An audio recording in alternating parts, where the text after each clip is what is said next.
Assalamualaikum warahmatullahi wabarakatuh. Waalaikumsalam warahmatullahi wabarakatuh. Apa kabar anak-anak semua?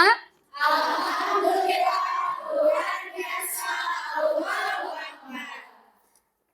Alhamdulillah ya, kita berjumpa lagi di minggu ke berapa sekarang di semester genap? Jadi kita sudah pertemuan ketiga ya di semester genap. Nah, alhamdulillah kita masih bisa berjumpa dalam pembelajaran kali ini dalam keadaan sehat walafiat.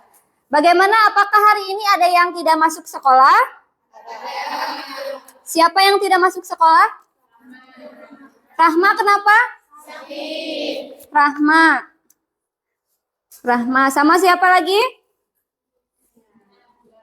Oh, ini Anggun ya? Oh iya, Anggun. Kenapa Anggun izin? Ya. Baik. Nah, anak-anakku, sebelum kita memulai pelajaran, ya, alangkah baiknya apabila kita melaksanakan doa terlebih dahulu. Kalau kita mau memulai sesuatu, harus diawali dengan berdoa agar kegiatan kita bermanfaat, lancar, ilmu yang kita dapatkan juga bermanfaat, berkah dan barokah. Baik, silakan siapa yang akan memimpin doa? Oh, silakan, Sagita ya. Duduk, siap, gerak. Sebelum belajar, alangkah baiknya kita berdoa. Berdoa di dalam hati, mulai.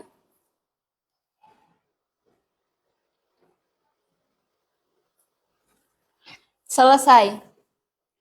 Ucapkan salam. Assalamualaikum warahmatullahi wabarakatuh. Waalaikumsalam warahmatullahi wabarakatuh. Nah, anak-anakku, waktu minggu yang lalu, apa yang sudah kita pelajari di minggu yang lalu?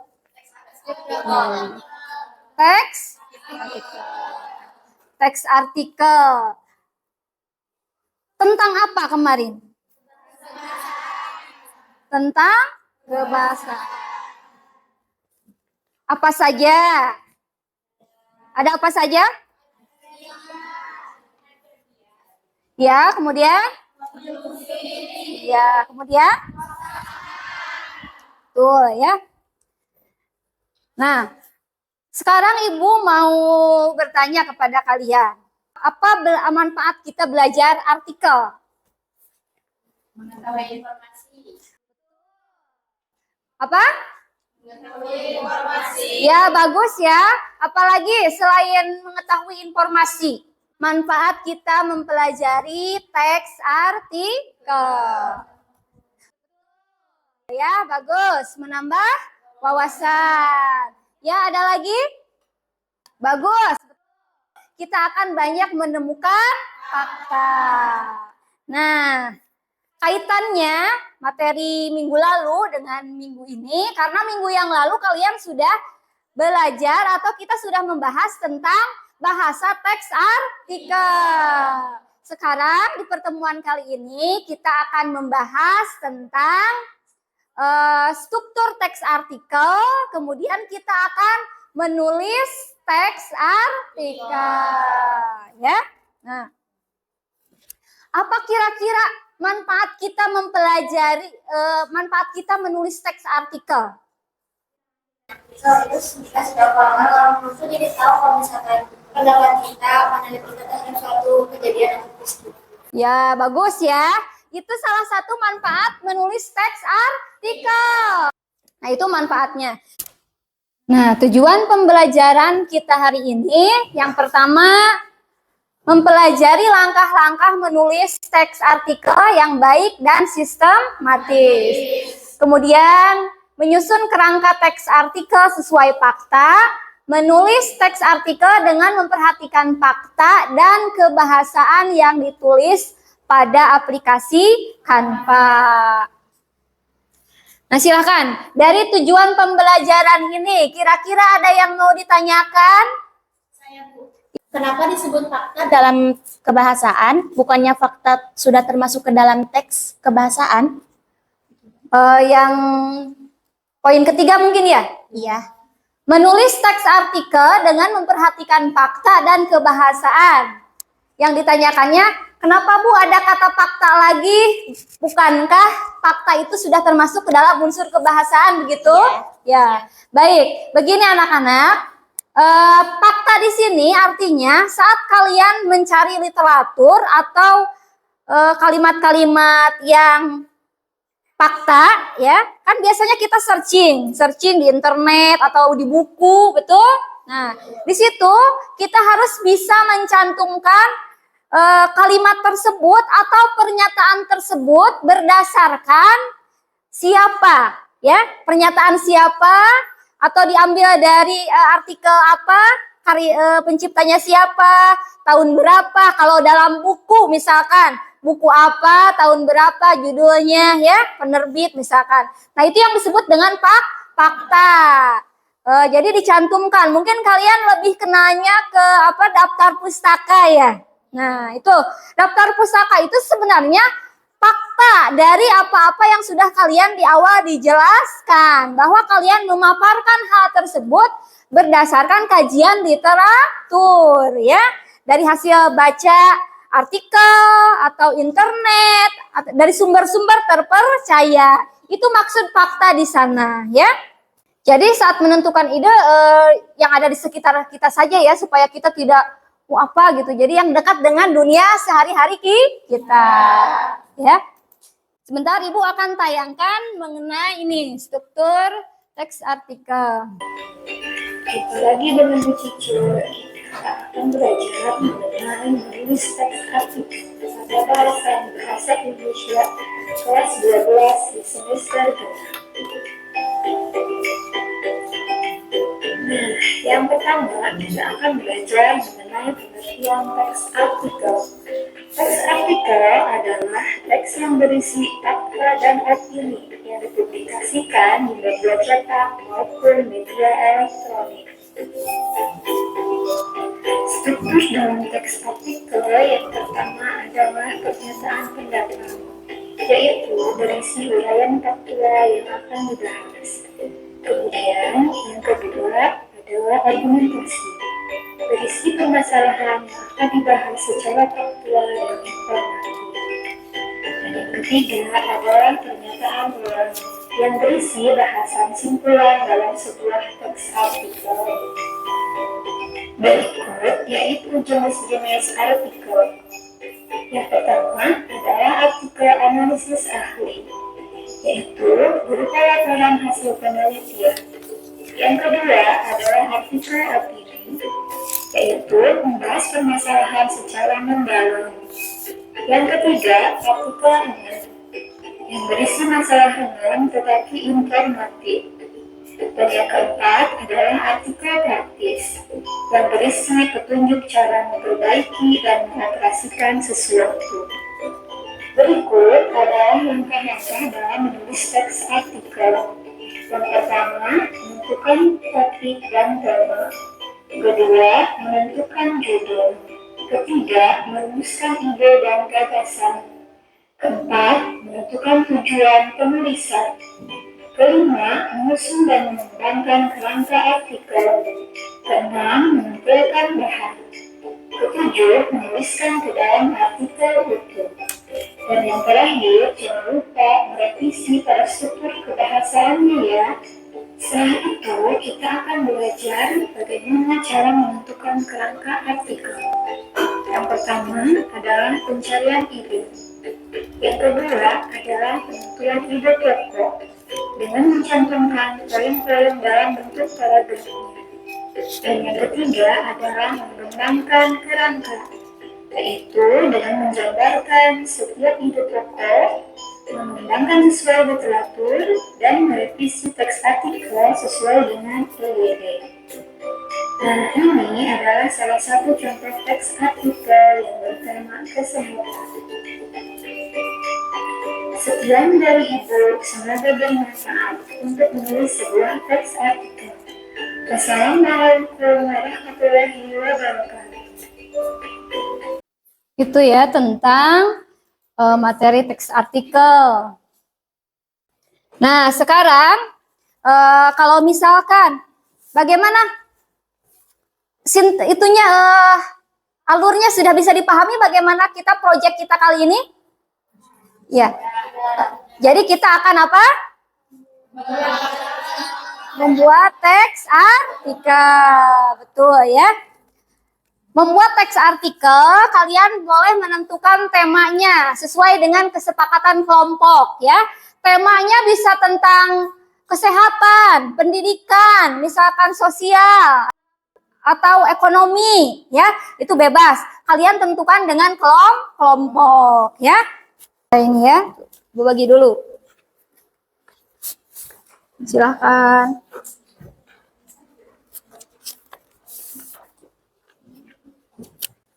Nah, perhatikan dulu. Kita akan membuat teks artikel. Jadi yang harus kita perhatikan yaitu apa saja? Jadi kita harus menentukan dulu apa? Kerangka ya. Kerangka dulu. Setelah kerangka tersusun, baru kita mengembangkan dari kerangka tersebut. Nah, Ibu akan menampilkan di sini ada salah satu contoh teks artikel ya. Jadi kalau mau menulis teks artikel itu, misalkan kita judulnya makanan sehat untuk jiwa yang kuat. Jadi kita ada memaparkan dulu apa itu makanan sehat ya. Tuh. Kemudian makanan sehat terdiri dari apa saja, bisa. Misalkan contohnya salah satu makanan sehat yang kalian jelaskan itu mengenai daging ya. Daging yang sehat itu yang bagaimana ya? Nah itu. Kemudian kalau buah yang bagus, buah yang sehat untuk tubuh kita itu buah yang bagaimana? Nah itu contoh-contoh ini ya kajian atau kalimat fakta. Jadi artikel itu terdiri dari kalimat fakta dan kalimat opini. Nah, ini contoh kalimat opini. Selalu kita ingat, jika kita mengonsumsi makanan sehat, maka kulit kita juga akan sehat juga. Termasuk kulit wajah. Wah, menyenangkan sekali bukan? Nah, ini termasuk kalimat opini. Betul. Ya, bisa membedakan kan? Bisa. Baik. Nah, sekarang begini. Kalian silahkan tentukan dengan kelompoknya. Temanya mau apa? Ya, kesehatan, pendidikan, atau apa lagi? Lingkungan, ya, kebudayaan, ya bebas. Kemudian buat kerangkanya, lalu kembangkan menjadi sebuah teks artikel yang utuh. Apabila sudah menjadi teks artikel yang utuh, nanti kita akan menuangkan ke dalam aplikasi Canva supaya hasil karya kalian bermanfaat. Nanti kalian bisa share ke medsos kalian ya, ke link sekolah, bisa ditempel di mading juga bisa. Kan bermanfaat ilmunya ya, memberikan informasi. Ya, silakan. Sebelum dituangkan ke dalam aplikasi Canva, jadi kalian itu mempresentasikan dulu. Kalau nanti misalkan ada revisi dari temannya ya, perbaiki. Nah, hasil revisi tersebut baru kita tuangkan ke dalam aplikasi Canva. Kemudian nanti seperti yang sudah Ibu katakan, kalau sudah bagus, sudah baik, sudah direvisi, bisa dipublikasikan sehingga hasil karya kelompok kalian bermanfaat ya. Bisa dipahami? Ya, silakan dimulai pengerjaannya.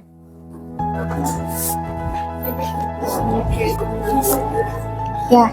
Tuh, ini di sini bisa kesehatan, budaya, pendidikan, pariwisata, lingkungan apa aja, atau misalkan punya tema pilihan kelompok masing-masing boleh.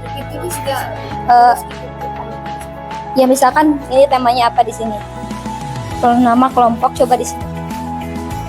Nah, ini topiknya di sini topik ya. Iya, misalkan boleh. Kalau kelompok ini sudah punya tema apa tuh? Apa temanya? Kesehatan jantung, ya boleh, itu tentang kesehatan. Lingkungan sehat, ya boleh.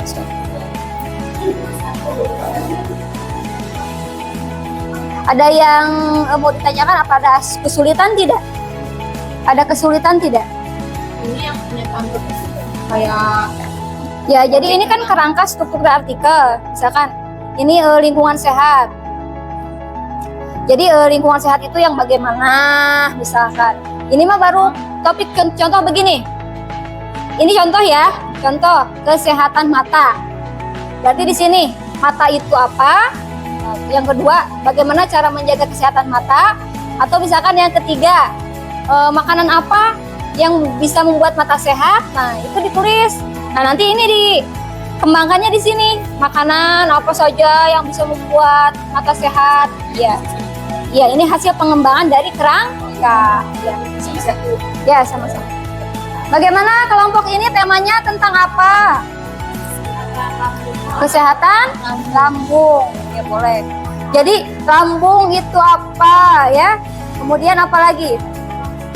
cara menjaga lambung. Ya betul, cara menjaga lambung bagaimana? Ya boleh, silahkan dikeluarkan ya. Itu kan untuk mencari ini kajian literatur ya. Pengertian-pengertian dari apa yang kalian bahas. Misalkan makanan yang bisa menyehatkan jantung apa? Kalau misalkan kita mengira-ngira kan kita bingung ya. Ya boleh searching. Tapi tadi jangan lupa di akhir kita mengutip dari karya siapa ya. Itu yang disebut dengan fakta.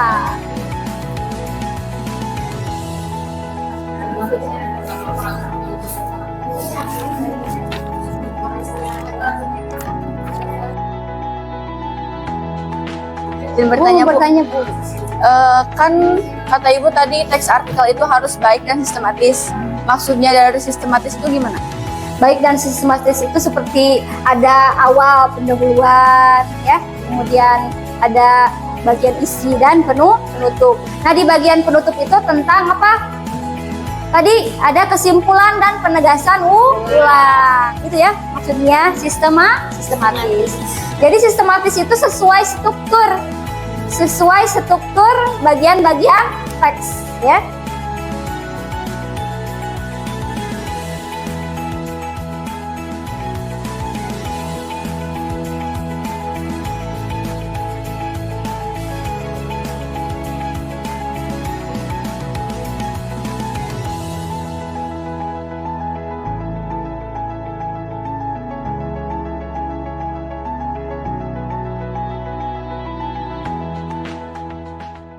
Sudah selesai? Baik, siapa yang mau tampil duluan? Kelompok mana yang sudah selesai? Baik, kelompok berapa? Kelompok 4. Siapa yang mau perwakilan untuk menampilkan hasil karyanya? Boleh. Silahkan Riksa dibacakan di depan ya. Assalamualaikum warahmatullahi wabarakatuh.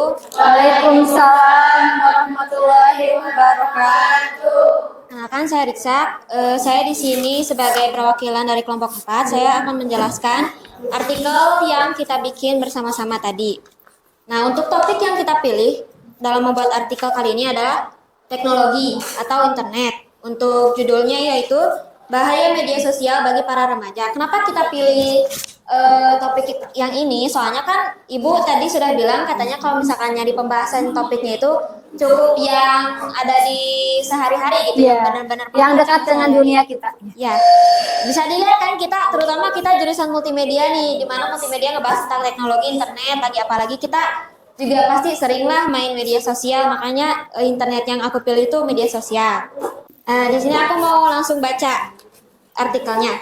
Judul tadi udah, bahaya media sosial bagi para remaja. Internet bisa memberi banyak manfaat dan kemudahan. Aksesnya pun lebih mudah dan cepat. Namun ada juga dampak negatif khususnya bagi para remaja. Internet kini mulai melekat dengan kehidupan sehari-hari, terutama pada remaja. Internet juga bisa membantu proses belajar dan mengakses media sosial. Namun, pemakaian internet juga bisa memberikan dampak buruk. Menggunakan media sosial yang dimana bisa saja ada orang-orang yang bertindak jahat kepada kita seperti memberi hate comment atau iri. Dan itu tuh bisa membuat perasaan insecure tumbuh di dalam diri kita dan berkembang menjadi perasaan minder. Rasa minder yang berlebihan dan rasa iri terhadap kehidupan orang lain dapat berakhir memberi tekanan mental yang berbahaya. Selain pembahasan internet, pengendalian akses ke sosial media juga termasuk solusi yang baik. Sekian dari saya untuk artikel. Apakah ada yang ingin ditanyakan atau Bagaimana teman-teman? Silakan atau mungkin ada yang mau memberi masukan ya untuk kelompok 4. Jadi bertanya, kan tadi dalam artikelnya cuma disebutkan dampak-dampak negatif.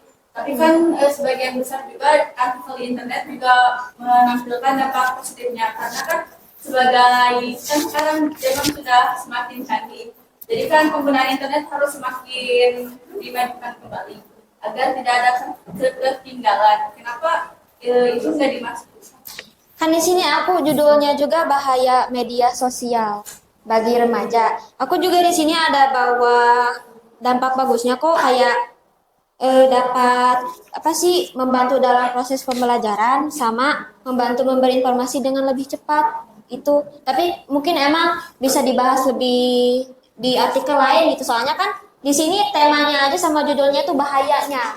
Makanya aku ambilnya tuh dampak negatifnya. Tapi aku dampak bagus-bagusnya juga ada aku ditulis. Cuma nggak terlalu dibahas gitu. Jadi untuk kelompok 4 ini judulnya sudah dibatasi tentang bahaya dari internet. Jadi tentu kalau bahaya yang dijabarkannya tentang hal-hal Buruknya. ya hal-hal negatif. Kenapa berbahaya gitu. Jadi sudah dibatasi di judul. Nah, sekarang kelompok berapa lagi yang akan tampil yang sudah siap tampil? Kelompok 1, silahkan. Siapa yang akan mewakili kelompok 1 untuk membacakan hasil karyanya? Siapa? Sita? Iya, silakan Sita. Assalamualaikum warahmatullahi wabarakatuh. Waalaikumsalam warahmatullahi wabarakatuh. Saya di sini sebagai perwakilan dari kelompok 1 akan membacakan artikel yang kami buat yang berjudul Pelestarian Batik sebagai Warisan Kebudayaan Indonesia yang telah diakui oleh UNESCO. Batik adalah kain Indonesia yang bergambar yang pembuatannya secara khusus dengan menuliskan atau menerakan malam pada kain itu. Kemudian pengolahannya diproses dengan cara tertentu yang memiliki kekhasan. Sebagai seluruh teknologi serta pengembangan motif dan budaya yang terkait di Indonesia yang diakui oleh UNESCO dan ditetapkan sebagai warisan kebudayaan untuk lisan dan non-benda sejak tanggal 2 Oktober 2009. Batik mulai dikembangkan pada masa Kerajaan Mataram. Sebagai generasi muda, bukankah sudah seharusnya kita melestarikan budaya Indonesia? Maka dari itu, sebaiknya kita peringati dengan pakai batik bersama-sama di setiap tanggal 2 Oktober 2004. Sebagai warisan budaya, di zaman yang sudah serba modern ini, kita dapat melestarikan lewat media sosial dan menjadikan tren dan mengendalikannya ke mancanegara. Mungkin segitu saja pemaparan artikel dari kelompok kami. Apakah ada pertanyaan ataupun saran? Ya, silahkan. Apakah ada masukan untuk kelompok 1 ya? Kelompok 1. Ada? Ya, silahkan. Baik, kalau untuk tujuan melestarikan batik, kan batik adalah warisan budaya. Nah, kalau kan sayang banget kalau misalkan kita punya warisan budaya, tapi nggak ada yang mengabadikannya atau nggak ada yang melestarikannya, kan nanti budaya itu akan tenggelam. Nah, sebagai generasi muda, kita harus bisa melestarikan batik agar batik bisa dikenal oleh seluruh dunia dan menjadi ciri atau simbol dari negara Indonesia. Jadi orang luar melihat batik itu, oh ini kain dari Indonesia, jadi sebagai tanda pengenal juga bisa. Ya, itu ya. Bisa juga batik itu sebagai ciri khas budaya atau ciri khas negara.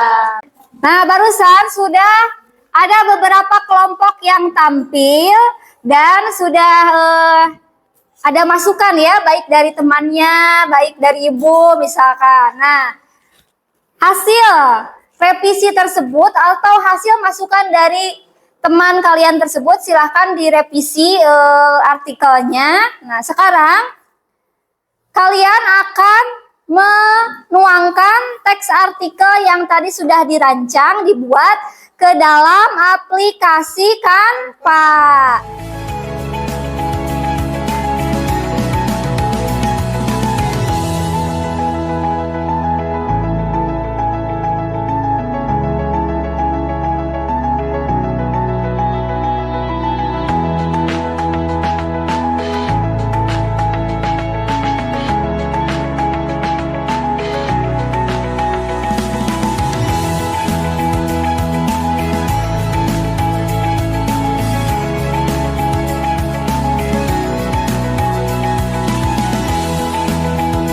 Hasilnya di-download dulu ya. Nah, Ibu kirim link ke grup kelas kalian. Nah, sudah ya, sudah Ibu kirim.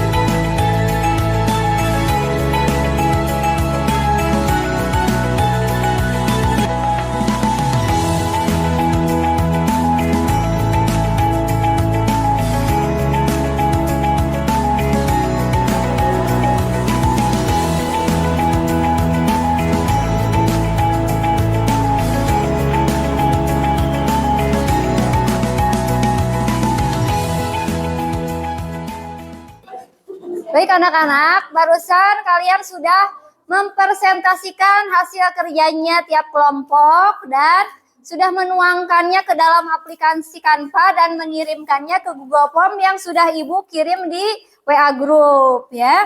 Nah, sekarang LKPD-nya dikumpulkan ke Ibu. Ya, hasil kerja kelompoknya dikumpulkan.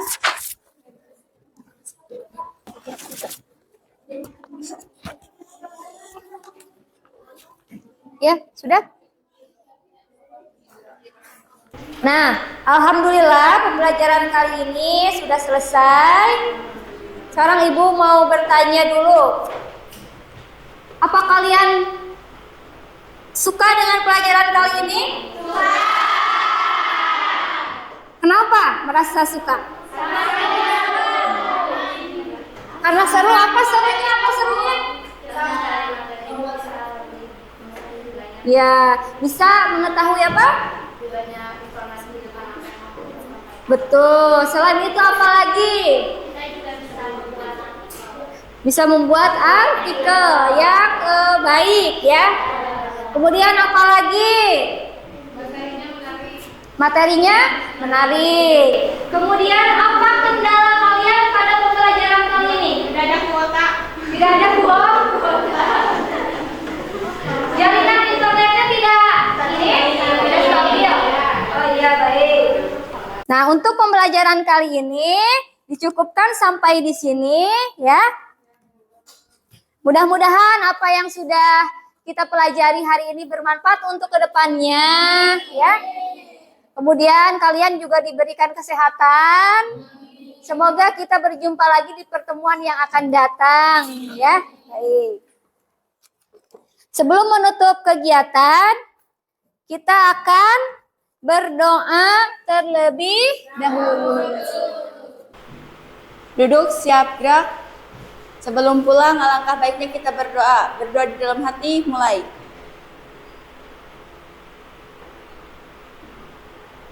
Berdoa selesai. Ucapkan salam.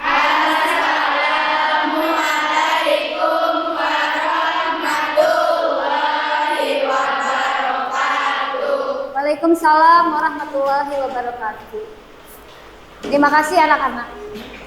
Anak-anak, sebelum kalian pulang ya, karena tadi kita sudah berdoa ya, sebelum kalian pulang, tolong rapikan kembali tempat duduknya seperti semula ya. Terima kasih atas bantuannya ya. Assalamualaikum warahmatullahi wabarakatuh.